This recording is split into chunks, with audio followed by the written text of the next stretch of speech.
Hi, mapagpalang araw. Ako po si Daryl ng City Favor Realty and for today's video nga ay sasamahan ko po kayong bumiyahe mula sa Palengke ng Lipa papuntang Eco Verde Lipa sa Pinagkawitan. Asahan nyo na ang onting traffic banda din sa bayan gawa ng nandito ang lahat ng establishments, simbahan, kainan, pamilihan, palengke, bangko at ang mga eskwelahan. Lahat nga ng basic necessities mo ay matatagpuan mo dito sa bayan. Ay nako, kulang ang oras natin para isa-isahin ko. Kaya nga maging ang mga kalapit na bayan ng Batangas, dito namimili kasi kumpleto na talaga dito. Dito sa bandang to ng bayan ay ang terminal ng mga jeep papuntang bayan ng Rosario, Padre Garcia, pati papuntang Chaong, Quezon. Yes po, isang sakay lang mula dito ay makakarating ka na sa Quezon.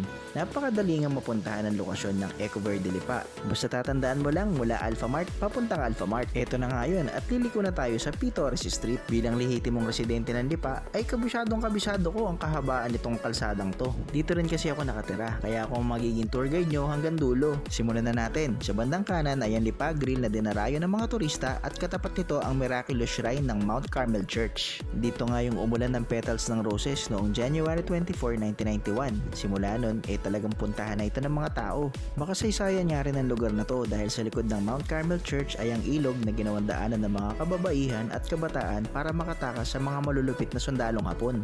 Ako nga mismo ang nakarinig ng kwentong yan sa isang matandang residente ng Barangay Antipolo del Norte. Oh, baka isipin nyo yung bayan ng Antipolo ha, magkaiba po yun dahil iyon ay nasa bayan ng Rizal. Ang kalsadang binabaybay natin ngayon ay nahahati sa 3 barangay hanggang sa makarating tayo sa destinasyon natin. Ang Barangay Antipolo del Norte, Antipolo del Sur at Pinagkawitan kung nasaan ang Eco Verde Lipa. Tingin naman tayo sa bandang kaliwa, ang Mary Mediatrix of All Grace Parish. Pagkalampas niyan ay merong shortcut through Calmarland Bypass Road para makaiwas sa traffic ng bayan. At kung hindi mo napapansin, nakakatatlong gasoline stations na tayo mula kanina. Uy, Lomi check! Ang Centro Lomi House na matagal na binubusog ang mga Lipenyo, sa sobrang hilig ko nga sa Loming Batangas, ang Centro Lomi House pa rin ang number 1 ko dahil legit na masarap talaga.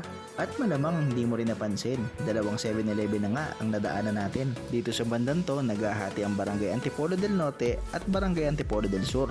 Isang palatandaan nga natin ay ang parang tulay sa gilid, pero sa tunay ayan ay harang lamang, gawa para sa malalim na bangin na nasa ibaba, karugtong din ang ilog na nabanggit ko kanina sa bandang Mount Carmel Church. Marami nga mga Katoliko dito sa bayan ng Lipa, kaya hindi kataka-taka na marami ang mga simbahan, maging ang maliliit na chapel sa bawat barangay. Nakakatawa nga tingnan kapag festahan dito dahil palagi may prosesyon. Meron din naman mga ibang kababayan nating Muslim, may mosque din sila sa bayan malapit sa palengke. Oh, ilang eskwelahan na bang nabilang mo mula kanina? Dito sa Barangay Antipolo del Sur, tingin ka sa bandang kaliwa mo ay ang Prime Doctors Hospital. Amazing diba? Kung mapapansin nyo, mas lamang na nga mga kabahayan dito, pero may mangilan-ngilan din namang mga convenience store, butika, mga kainan at lumihan. Uy, school zone ulit oh. Malapit na nga tayo sa Eco Verde Lipa. Sa bandang ito naman, naghahati ang boundaries ng Barangay Antipolo del Sur at ng Barangay Pinagkawitan. Ibig sabihin lang yan, malapit na tayo sa Eco Verde Lipa. Ay, oo nga pala. Familiar ka ba sa Laia Beach sa San Juan, Batangas? Aba kung oo, ito ang nag-iisang daan papunta dun.